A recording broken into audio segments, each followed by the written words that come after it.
네, 이재명 당대표의 숙계 선언으로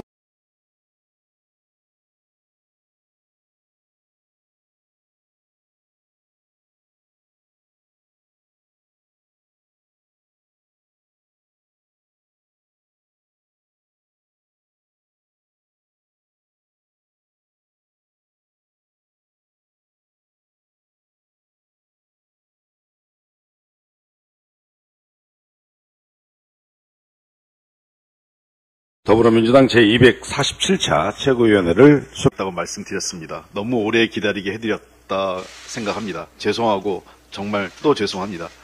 여야가 참사의 진상을 규명하고 국민의 아픔을 보듬는 법을 합의 처리하게 된 것은 늦었지만 다행스러운 일입니다. 이렇게 일이 될 수 있도록 지난 총선과 그 과정 속에서 마음을 모아주신 국민들께 감사드립니다. 오늘 원내대표 임기 마지막 날인데 약속을 지키게 돼서 저 개인적으로도 매우 다행이라고 생각합니다. 그리고 해병대원 순직사건 수사외압 관련 특검법도 어렵게 국회를 통과했습니다. 지난해 7월 수해 현장에서 실종자 수색 중 순직한 지 10개월 만이고 특검 법안이 발의된 지 8개월 만의 일입니다. 집권 여당의 표결 불참은 안타깝습니다. 그리고 죽음을 정책 목적으로 악용하는 나쁜 정치라는 대통령실의 입장에 대해서는 매우 강력하게 유감을 표명합니다. 말의 도가 지나쳤습니다. 정치는 언제나 국민의 원칙과 국민의 기준에 따라 일해야 합니다. 대통령실과 여당이 거부권 운운하는 것은 정말 잘못됐습니다. 대통령실이 이에 대한 거부권을 행사할 경우에 민주당의 강력한 저항은 물론이고 더 큰 국민적 저항에 직면하게 될 것임을 분명하게 경고해 드립니다. 국민의 뜻이 무엇인지를 살펴주시기 바랍니다. 전사자기 특별법도 어제 본회의에 부의가 가결됐습니다. 특히 피해자가 70% 이상이 2030 청년 세대라는 점에서 피해자들이 간절히 바라온 선구제, 후회수 지원을 골자로 한 이 법이 다음 본회의에서는 잘 통과되고 정부 여당도 이를 수용하기를 바랍니다. 이태원 참사 특별법, 해병대원 수사외압 특검법, 전사자기 특별법 이 세 법안 모두 사회적 참사와 진실 그리고 우리 젊은 세대와 관련이 있는 법안들입니다. 정치적 책임을 갖고 있는 국회가 보다 신속히 해결했어야 되는데 많이 늦었습니다. 마지막까지 이러한 법안이 잘 처리될 수 있도록 유종의 미를 거둘 수 있도록 도와주신 김진표 국회의장님과 그다음에 본회의 일정을 합의해준 윤재옥 국민의힘 원내대표께도 감사를 드립니다. 네, 원내대표로서 지금까지 한 7개월여 일했습니다. 처음 출발할 당시에 이재명 대표 체포영장이 본회의가 통과되면서 상당히 어려운 당내 내부의 문제도 있었고 대표께서 그 당시에 이 병원에 또 입원한 시기였기 때문에 개인적으로 상당히 어려운 시점에서 원내대표 시작을 했었습니다. 이후에 강서구청장 재보궐선거에서 우리가 국민의 선택을 받게 됐고요.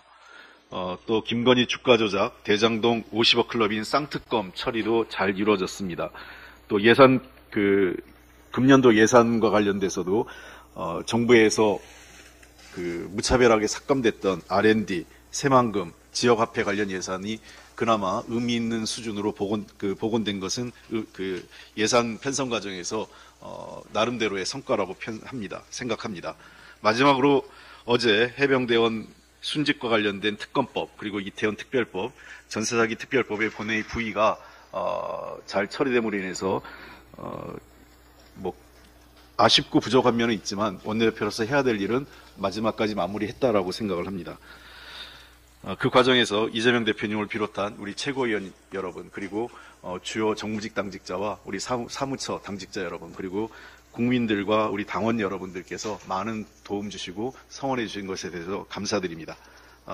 앞으로 우리 더불어민주당이 유능하고 미래지향적인 정당 그리고 수권 정당으로서 발돋움하는 과정에서 제거할 수 있는 역할은 최선의 노력을 다하도록 하겠습니다. 그동안 정말 감사드립니다. 네, 우리 원내대표님 최고위원의 일원으로 정말 최선의 역할을 정말 잘 해주셨던 것 같습니다. 박수 한번 부탁드립니다. 낙수도 한번. 꽃다발도 준비했습니다. 일단.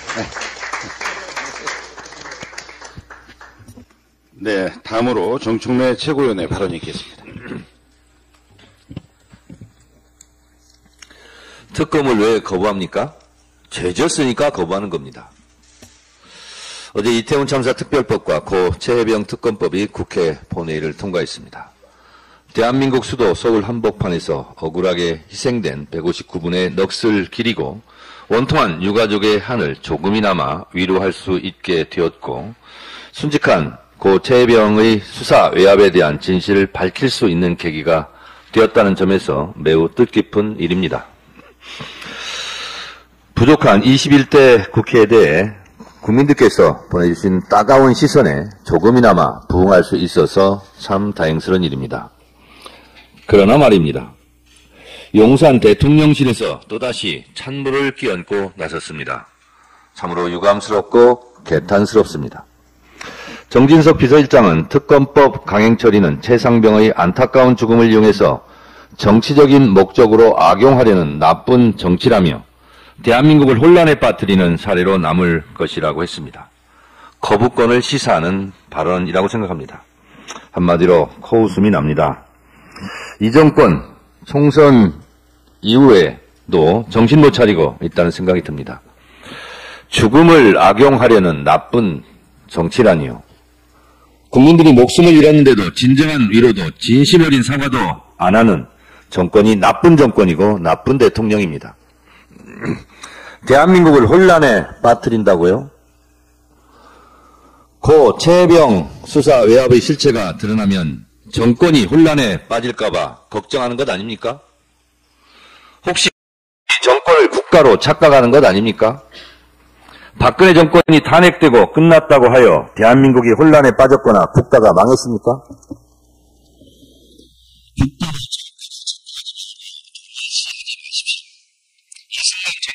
잘못해서 쫓겨났고 박근혜 정권도 국민에 의해 탄핵되었지만 대한민국 국가는 존재하고 전진해 왔습니다. 고 최혜병 특검법에 대해 거부권을 행사하면 해병대 예비역 단체에서 정권 퇴진 운동을 하겠다고 합니다. 거부권 행사하면 국민들이 윤석열 정권 거부 저항 운동이 일어날지도 모르겠습니다. 아직도 국민 무서운 줄 모르겠습니까? 민심을 거스르다 큰 코 다칠 겁니다. 특검을 거부하는 자가 범인입니다. 과거 윤석열 대통령의 발언을 동영상으로 다시 보시겠습니다. 떳떳하면 수정기관 통해서 권력자도 조사받고 측근도 조사받고 하는 것이지 특검을 왜 거부합니까? 죄 졌으니까 거부하는 겁니다.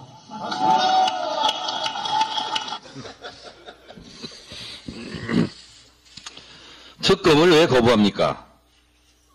죄졌으니까 거부하는 겁니다. 이 말을 한 장본인이 윤석열 대통령입니다. 떳떳하면 특검 받으십시오. 윤석열 정권이 민정수석실을 만든다는데 왜일까요? 윤석열 대통령 당선인이 통이동 첫 출근 날 한 발언을 제가 다시 읽어보겠습니다. 민정수석실은 합법을 가장해 정치적 반대 세력을 통제하는 경우가 비일비재했고 세평 검증을 위장해 국민 신상 털기와 뒷조사를 벌여왔는데 이런 잔재를 청산하겠다. 민정수석실을 폐지하겠다. 2022년 3월 14일 첫 출근 날 윤석열 대통령의 발언입니다. 이런 자신의 발언을 기억은 하십니까? 윤 대통령의 말처럼 민정수석실을 부활시켜 국민 신상털기와 뒷조사를 할 작정입니까? 국민을 뒷조사하고 신상털기의 위협을 통해서 공포 정치하시렵니까? 사정정국 공포 정치 아니면 이제 정권을 유지하기가 어렵다고 판단하셨습니까? 민심은 억누를수록 더 튀어오른다는 것을 역사적 교훈을 통해 아직도 모르십니까? 잡으라는 물가는 안 잡고 2년 내내 이재명 대표 잡는 것에 열중하다가 이번 총선 펑 망한 거 아직도 못 느끼시겠습니까? 설치하라는 제2 부속실은 설치하지 않고 왜 민정수석실을 설치합니까?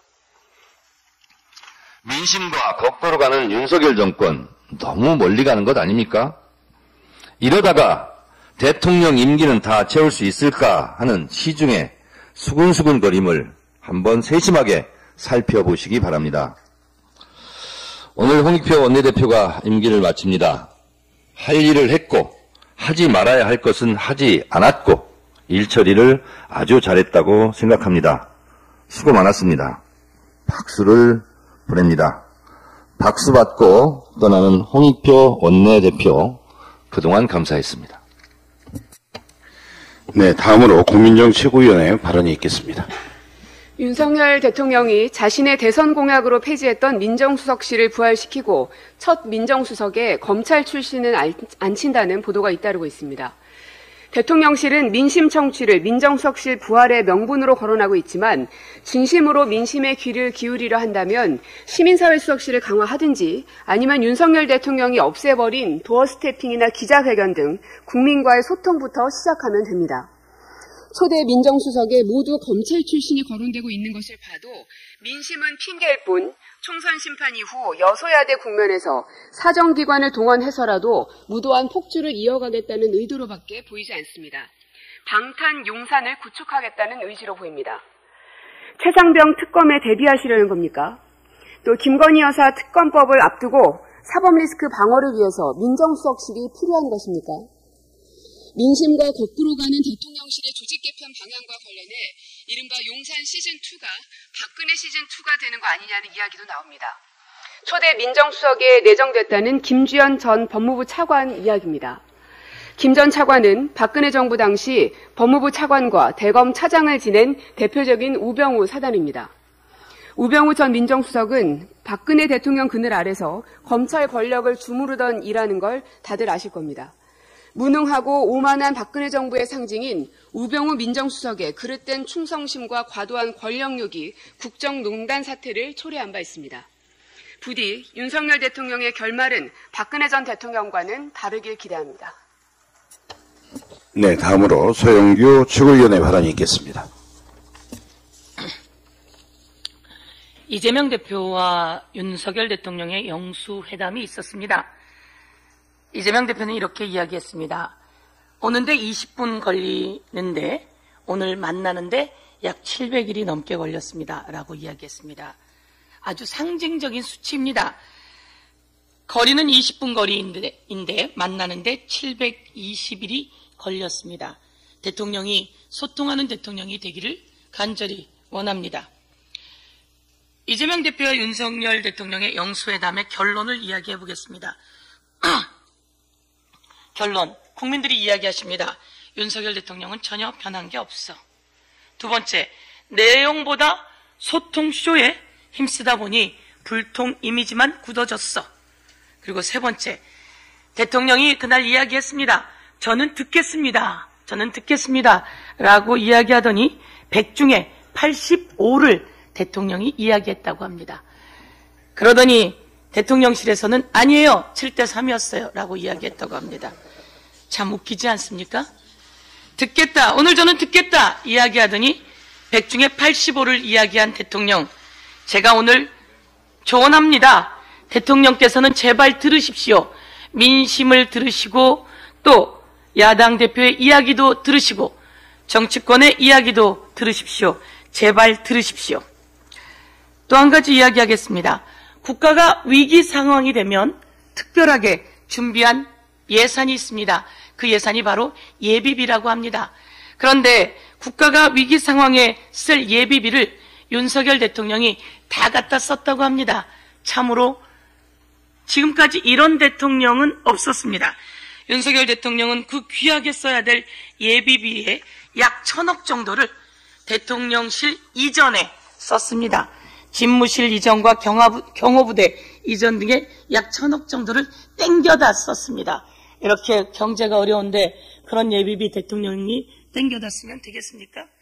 국민들이 다 의아해하고 비판하는 부분이 또 하나 있습니다. 바로 윤석열, 김건희 두 대통령 부부의 해외 순방 비용입니다.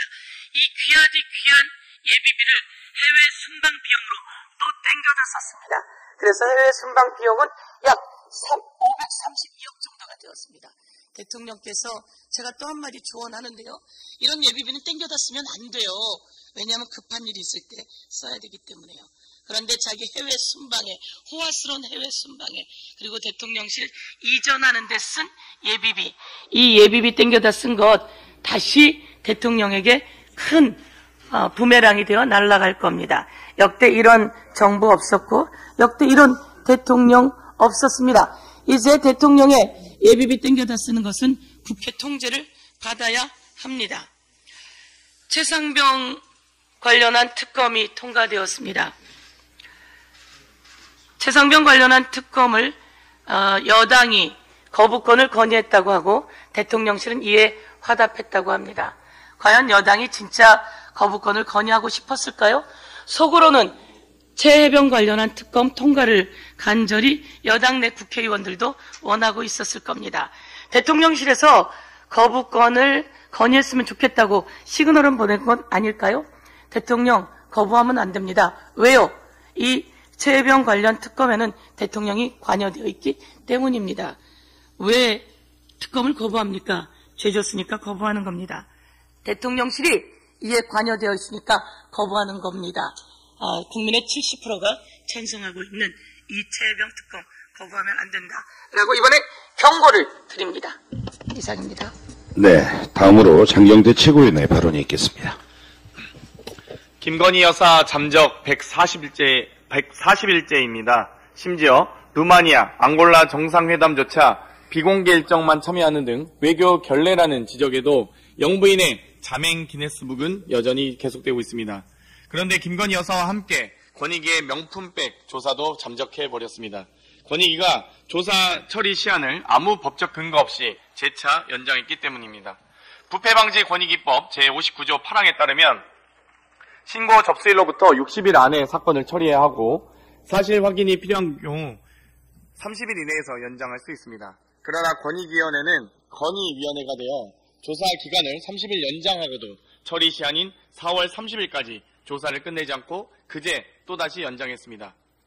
관계자 의견 진술이라도 들어는 봤습니까? 비공개, 영부인 심기에 맞춰 사건 처리를 무기한 연장하고 있습니다.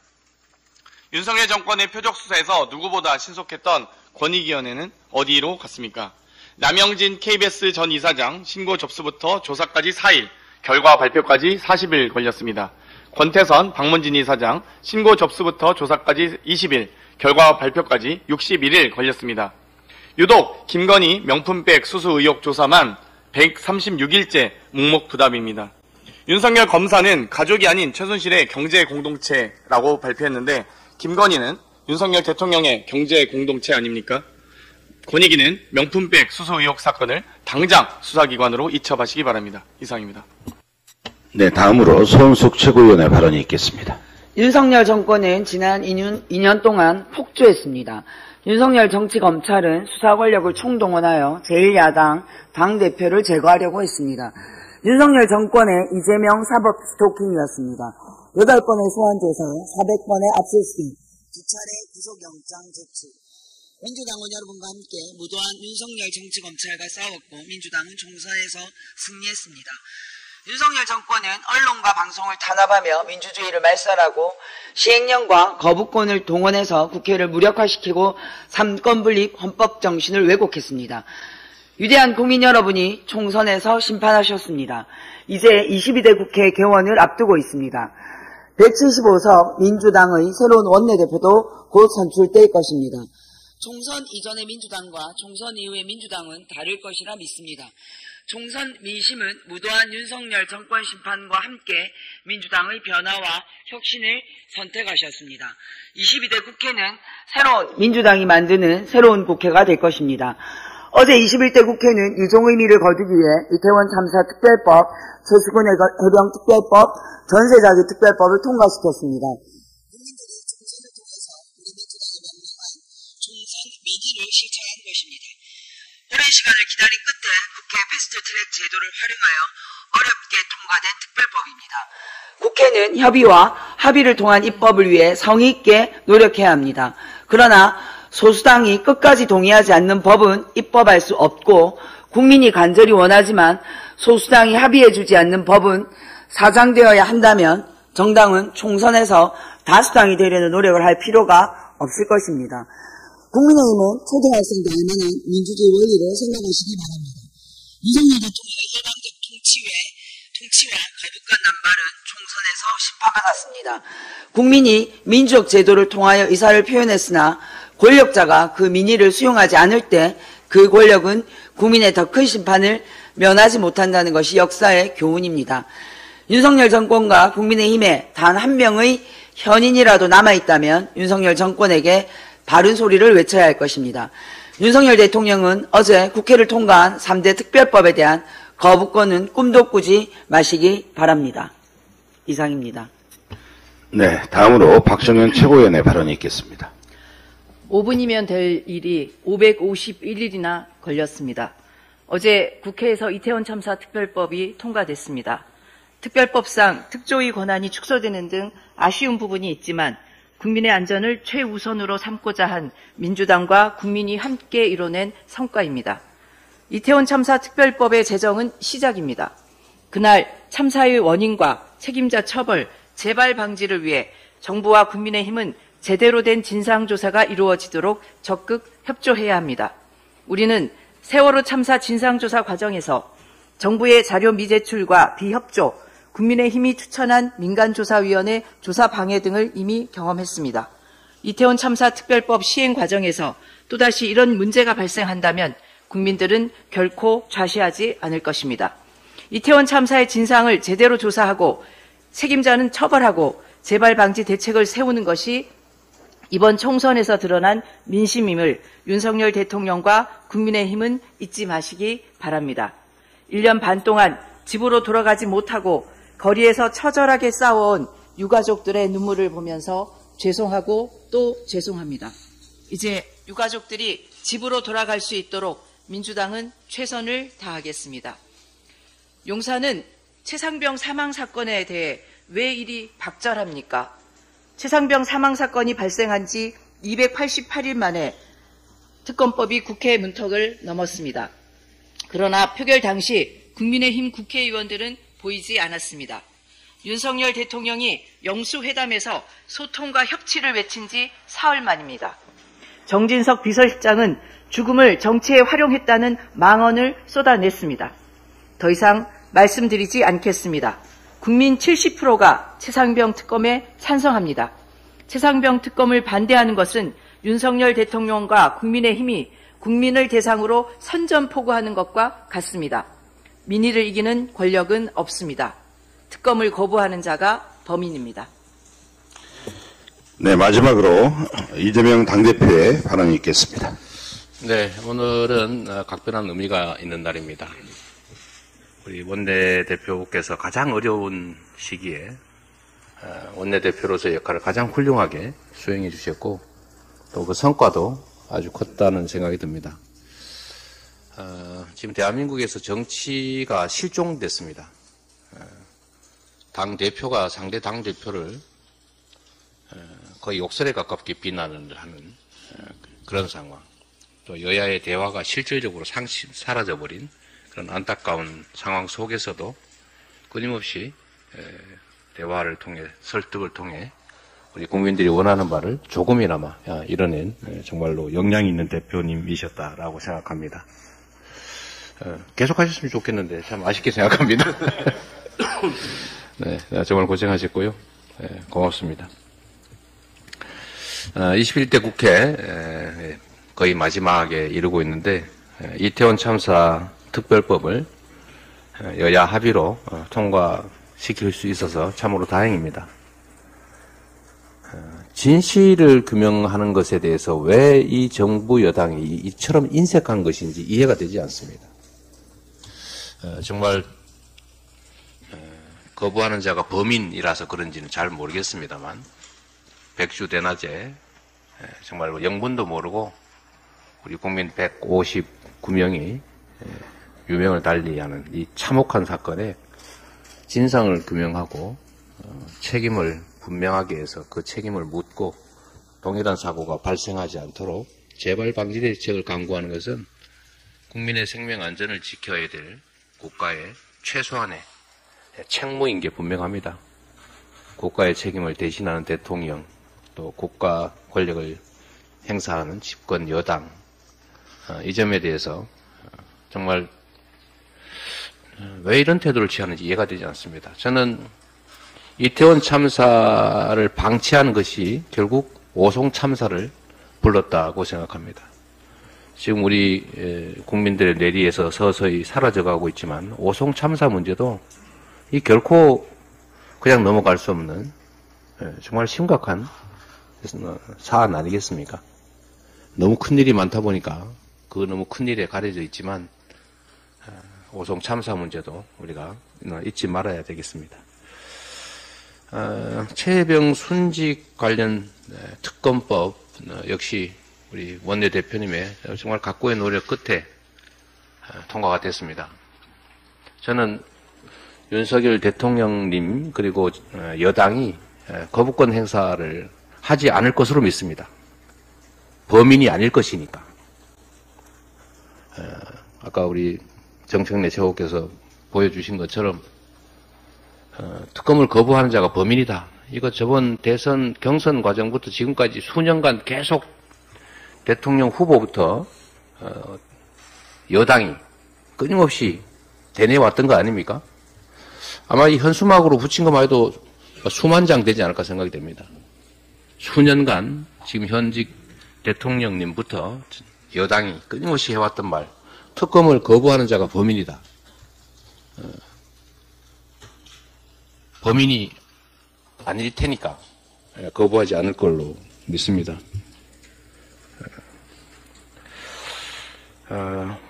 제가 영수회담에서도 말씀드렸던 것처럼 정치가 전쟁이 돼서는 안 됩니다. 또 반드시 상대방을 죽여야 이길 수 있는 것도 아닙니다. 존중하고 공존하면서 대화와 타협을 통해 국민들의 의사에 접근해 가는 것, 이 정치를 되살려야 합니다.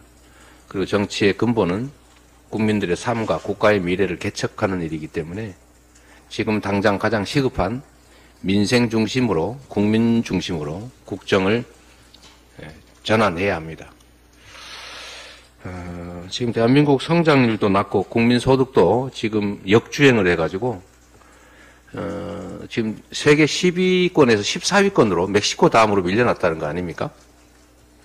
멕시코 다음 아마 우리 국민 여러분께서 실제 현장에서 체감하고 계실 겁니다. 환율 급등 때문에 수입 물가도 오르고 그러다 보니 세계에서 감자, 사과 가격이 가장 비싸다고 합니다. 어떻게 살라는 겁니까?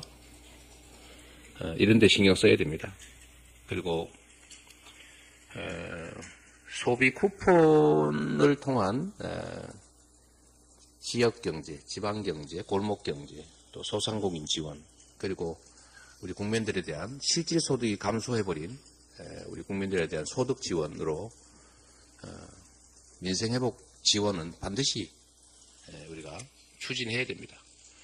소득 이전에만 집중을 해가지고 엉뚱한 주장을 하는데 물가 상승 걱정하지 않습니까? 근데 이거는 제가 대통령께도 말씀드렸지만 이게 만약에 수요 측면에서 생긴 물가 상승이라면 맞는 말입니다. 그런데 이거는 지금의 현재 물가 상승 문제는 공급 측면의 문제입니다. 우리가 고등학교 정치 경제 책에서 배운 거 아닙니까? 공급 측면에서 생긴 문제이기 때문에 물가 걱정을 해서 경제를 회복하는 데 도움이 되는 이런 정책을 하지 않는다는 것은 자가당착이죠. 좀 진지하게 국민의 입장에서 또 우리 국민들의 삶의 현장을 직시하면서 정책을 검토해 주시기를 다시 한번 당부드립니다. 말씀드리겠습니다. 국민의 삶만큼 먹고 사는 문제만큼 중요한 게 어디 있겠습니까? 우리 원내대표님 정말로 고생 많으셨고요. 정말 큰 힘이 됐고 우리 당으로서도 이 어려운 환경에서 나름의 성과를 내고 이번 총선에서 우리 국민들께서 우리 더불어민주당에 더 큰 책임을 맡겨주신데도 우리 원내대표님과 원내대표단의 역할이 좀 참으로 컸다고 생각합니다. 고생하셨습니다. 감사합니다. 이상으로 회의를 마치겠습니다. 네, 마지막으로 그동안 원내 대표로 헌신하신 우리 홍익표 원내대표께 꽃다발 감사한 마음을 전하겠습니다.